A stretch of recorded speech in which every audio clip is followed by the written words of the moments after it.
Hello दोस्तों, स्वागत है आपका आज के इस एक और वीडियो में। आप देख रहे हैं लाइफ कोऑर्डिनेटर्स। आज के इस वीडियो में हम आपको बताएंगे कि आप कैसे एक इंस्पायरिंग स्टोरी बताऊंगा जिससे आप धन का सही उपयोग कर सकते हैं। मनी मैनेजमेंट किसी भी व्यक्ति के जीवन का एक बहुत ही ज़रूरी हिस्सा है। जो व्यक्ति मनी को मैनेज करना जानता है वो हमेशा आर्थिक रूप से खुश रहता है। आजकल बहुत से लोग मनी मैनेजमेंट का उपयोग सही करते हैं लेकिन फिर भी उनका पैसा साथ नहीं देता है। आइए मैं आपको एक छोटी सी कहानी सुनाता हूँ। बहुत समय पहले एक व्यक्ति के यहाँ चोरी हो गई।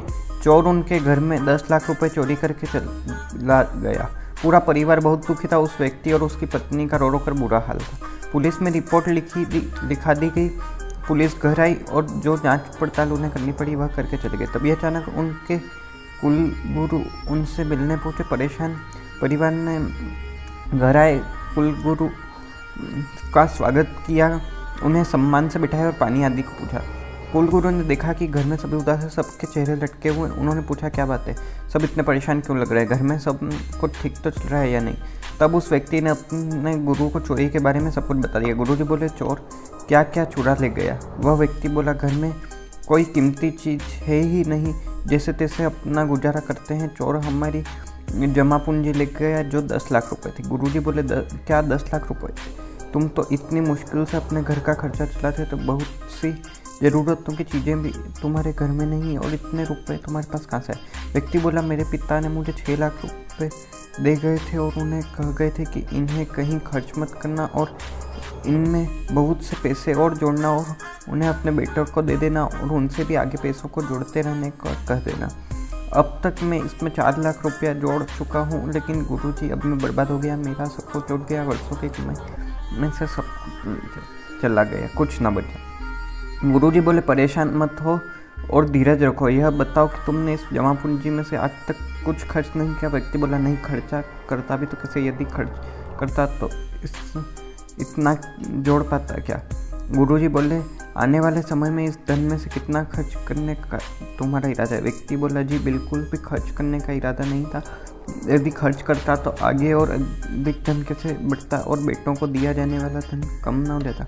तभी गुरुजी मुस्कुराए, बोले, पिता द्वारा दिए गए धन में से तुमने कुछ भी खर्च नहीं किया। आगे भविष्य में भी इस धन से कुछ खर्च नहीं, तुम्हारा कोई इरादा नहीं था, तो तुम्हें किस बात की चिंता है।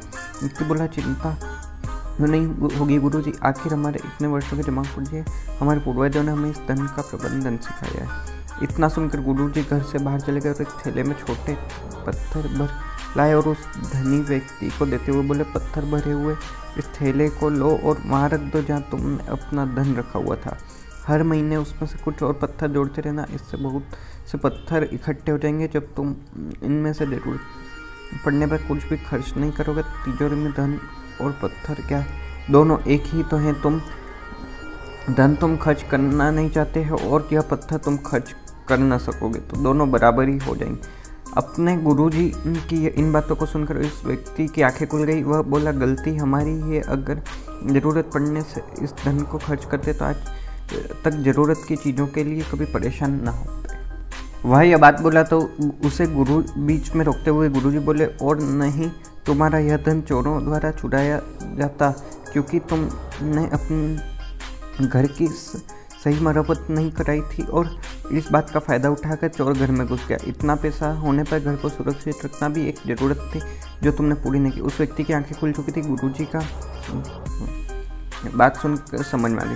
दोस्तों, इस कहानी से हमें मनी मैनेजमेंट के बारे में बहुत कुछ व्यवहारिक बातें सीखने को मिलती। कहानी में धनी व्यक्ति के पूर्वजों ने धन का प्रबंधन के बारे में उसे बताया कि धन लगातार बचाओ, खर्च मत करना और हमेशा इसे बढ़ाते रहना, जो कि मनी मैनेजमेंट का बिल्कुल ही गलत व्यवहारिक था। वास्तव में मनी मैनेजमेंट का सही अर्थ है कि धन लगातार बचाओ, ज़रूरत पड़ने पर ज़रूरत खर्च करो, लेकिन बगैर ज़रूरत के कभी नहीं, तथा बचाए धन को इन्वेस्ट करके और अधिक बढ़ाते रहो। सोचो, यदि किसी मार्केट में जाओ जहां आपको ज़रूरत की बहुत सी चीज़ें हैं और आपको जब पैसों से भरा हुआ हो, आप मार्केट में घूमते रहो और कुछ देर बाद बिना कुछ खरीदे वापस आ जाओ, तो समझ लो आपकी जेब चाहे पैसों से भरी हो या पत्थर से, इसमें कोई फ़र्क नहीं पड़ता। यदि पैसा केवल जोड़ते ही रहोगे तो ज़रूरत की चीज़ें आप नहीं खरीद पाओगे, वह जमा किया हुआ धन आपको कुछ नहीं दे पाएगा। अतः ज़रूरत की चीज़ों पर हमेशा पैसा खर्च करना चाहिए और बिना ज़रूरत की चीज़ों को खरीदने से हमेशा बचना चाहिए।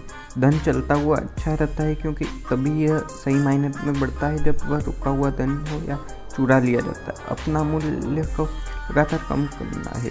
यह कहानी मैंने कहीं पढ़ी थी पर मुझे पता नहीं, इसका सोर्स बताने में असमर्थ हूँ, लेकिन मुझे यह कहानी बहुत ही अच्छी लगी, इसलिए मैं आपको इस वीडियो के माध्यम से मैंने आपको ये कहानी बताई। अगर आपको ये वीडियो पसंद आए तो इस वीडियो को लाइक कीजिए, हमारे चैनल को सब्सक्राइब कीजिए। Thanks for